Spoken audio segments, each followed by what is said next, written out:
The hungry stranger. The storm had passed, but the Whitmore farm still carried its scars. The barn roof, once proud and red against the prairie sky, sagged under the weight of broken shingles. Rainwater dripped steadily into the hay, forming dark puddles that smelled of rot. Clara Whitmore stood in the doorway, her hands clasped around her apron, her eyes measuring the damage. She was 29, though the years beside Thomas had stretched long. Her face still carried its beauty, high cheekbones, warm brown eyes, but her smile had grown rare. Life on the farm was not cruel, only silent. Thomas provided food, land, and reputation, yet none of it fed her hunger for touch, for laughter, for anything resembling affection. She pushed back a stray curl, sighing. Thomas will only see numbers, she murmured to herself. Cost of wood, cost of nails, cost of labor, never what it costs me.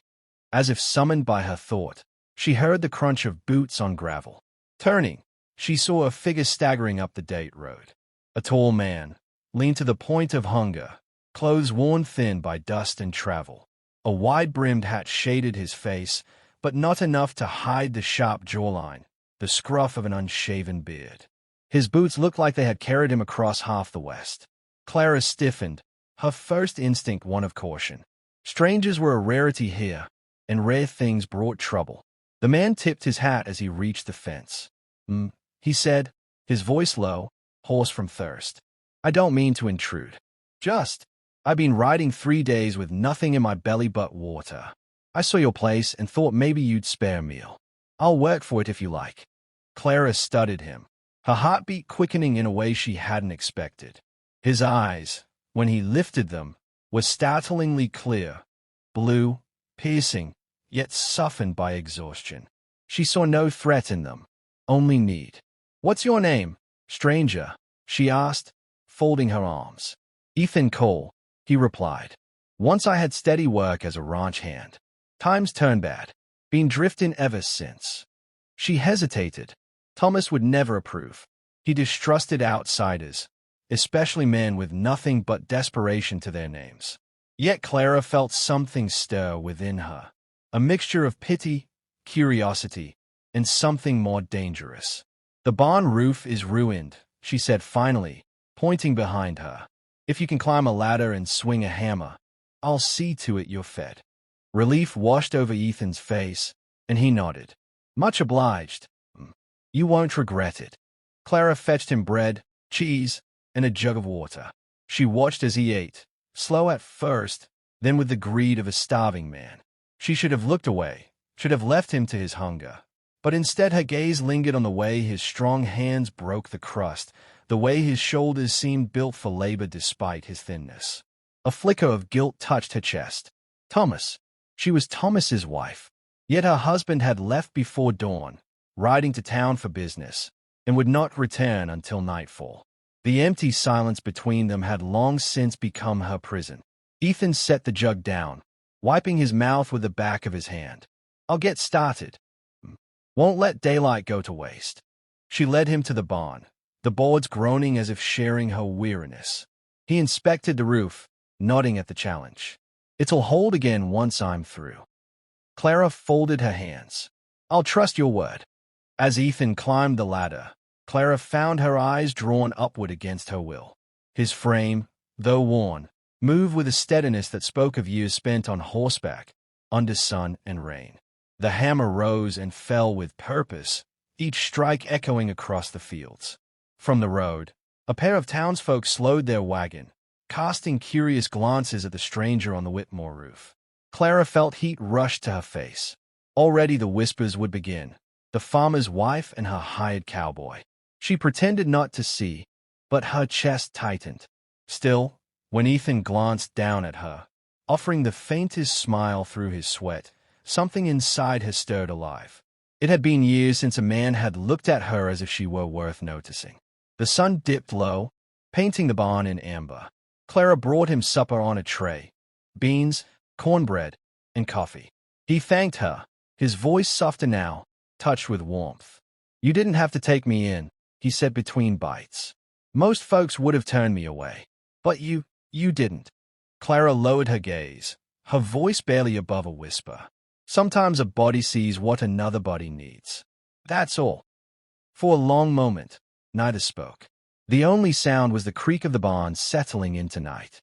Then Ethan said quietly, "You've got kind eyes, Mrs. Whitmore," she interrupted, sharper than intended.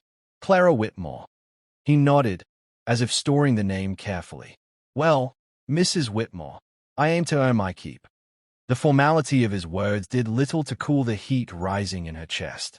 She gathered the empty tray and stepped back, her pulse quickening as though she had crossed an unseen line. Night fell heavy, stars scattered across the black sky. Clara lingered at her window, staring toward the barn where a lantern still flickered faintly.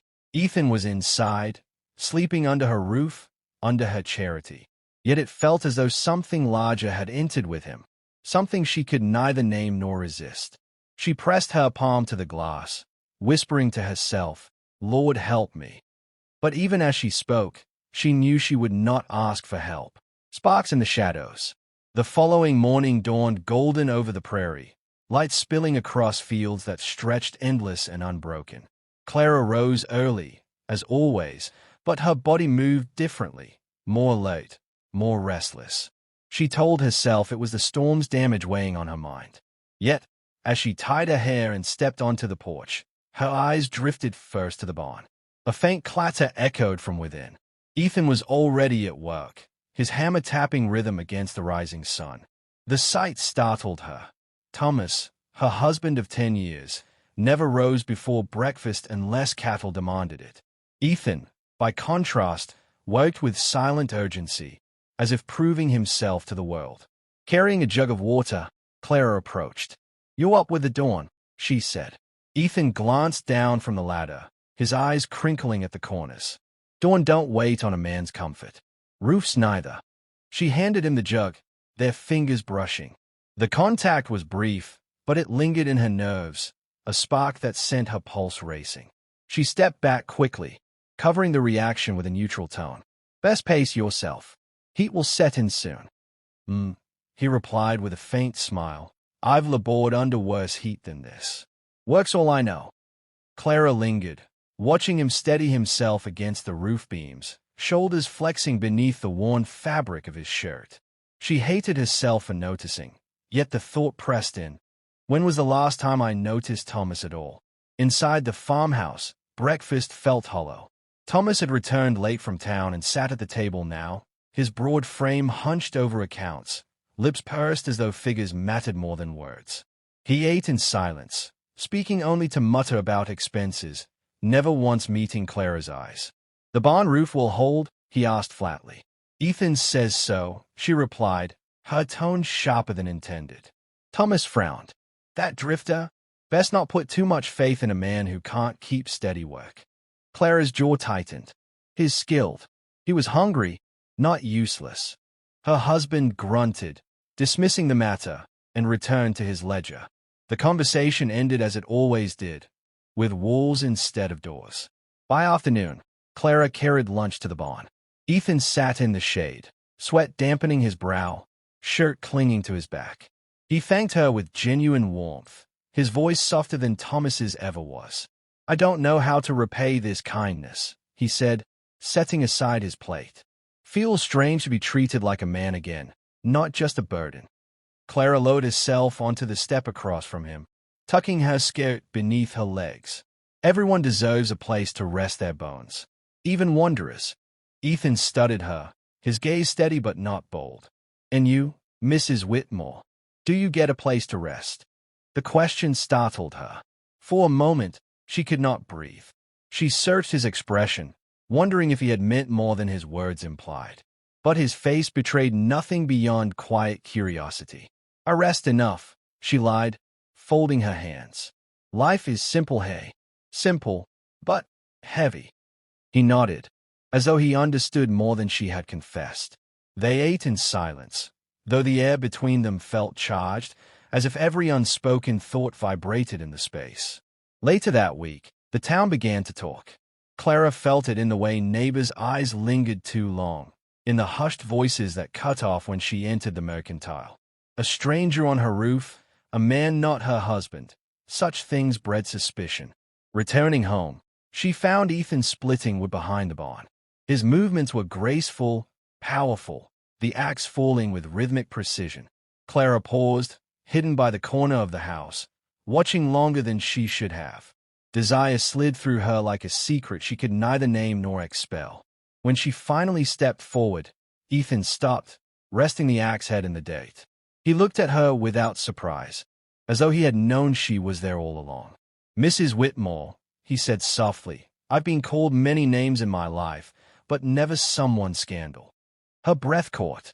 People talk too freely. "Maybe so," he said, his gaze never leaving hers. But words got a way of shaping truth, even when they are lies. The weight of his words pressed between them. Clara should have walked away. Instead, she found herself stepping closer, close enough to see the flecks of gold in his blue eyes, close enough to feel the warmth radiating from his skin. Ethan's jaw tightened, as though fighting something within himself. "Best you keep your distance, Mrs. Whitmore. I got no wish to harm you." Clara's lips parted, but no sound came. She stood frozen, heart pounding, as if her body had betrayed her better judgment. Then, as though Providence intervened, Thomas's voice carried from the porch. "Clara, where are you?" She flinched, stepping back at once. Ethan turned away, lifting the axe again, his face unreadable. Clara smoothed her apron and walked briskly toward the house, her heart a hammer in her chest. Yet inside her, a truth had begun to bloom, a truth more dangerous than gossip, more potent than her vows. For the first time in years, she felt alive. The forbidden night. The storm returned without warning. Clouds rolled over the prairie like black smoke, swallowing the moon and turning the fields into shadow. Wind battered the windows of the farmhouse, rattling the shutters until Clara thought the walls themselves might split. Thomas had left at dawn for a cattle auction miles away, swearing he would not return until morning. Clara stood at the parlor window, clutching her shawl, watching the storm pound against the barn where Ethan had chosen to bed down. Lantern light glimmered faintly through the cracks, a lonely star in the raging dark. Every sensible thought told her to remain inside. But her heart, reckless and hungry, would not obey. She snatched a lantern, pulled her shawl tighter, and stepped into the storm. Rain struck her face in sheets. Mud clung to her skirts as she hurried across the yard, breath quickening with each step.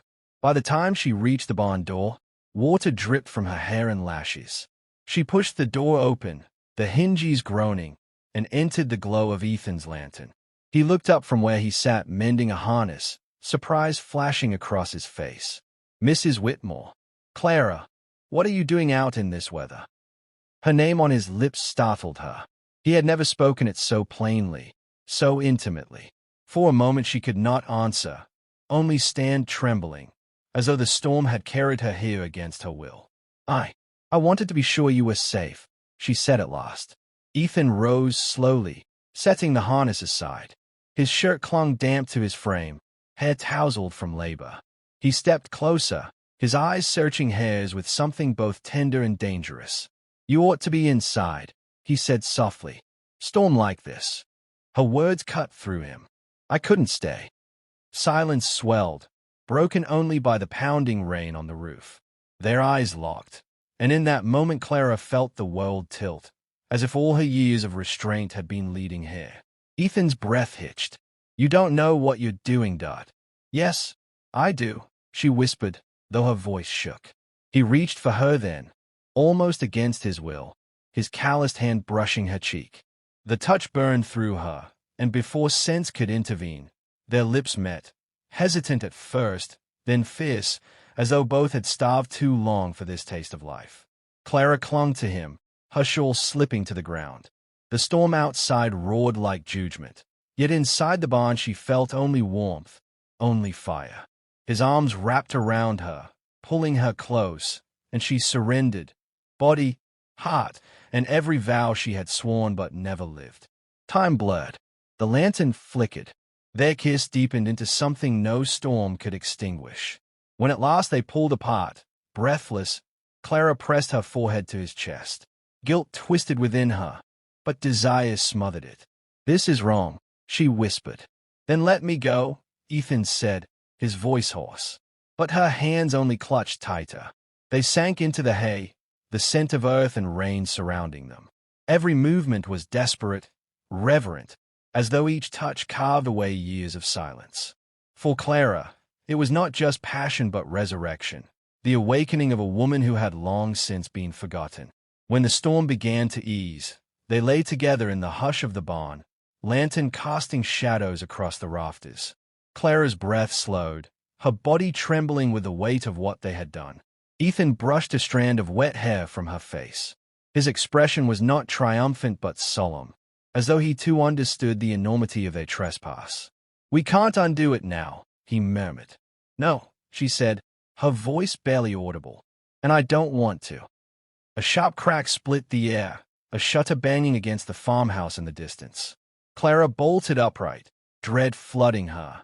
Though she knew Thomas was miles away, the sound was enough to remind her of the risk. The walls of the world were closing in. Ethan sat up beside her, his gaze steady. "Clara, what do you want from this?" She swallowed hard. "I don't know, only that I can't go back to what was before." Their eyes met in the lantern glow, both of them understanding that the path they had chosen could only end in ruin or freedom. Outside, the storm quieted. But inside Clara, the storm had only just begun. Exposure and consequences.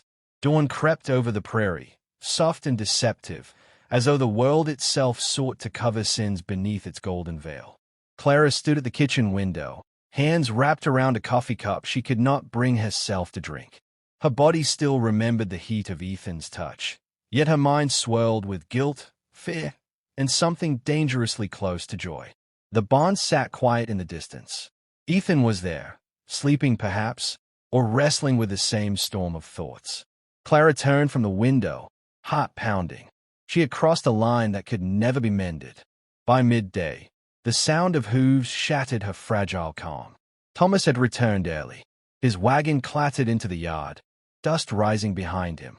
He climbed down, broad shoulders stiff, eyes scanning the farm with sharp suspicion. "You're back sooner than I thought," Clara said, forcing steadiness into her voice. "Deal fell through," he replied curtly.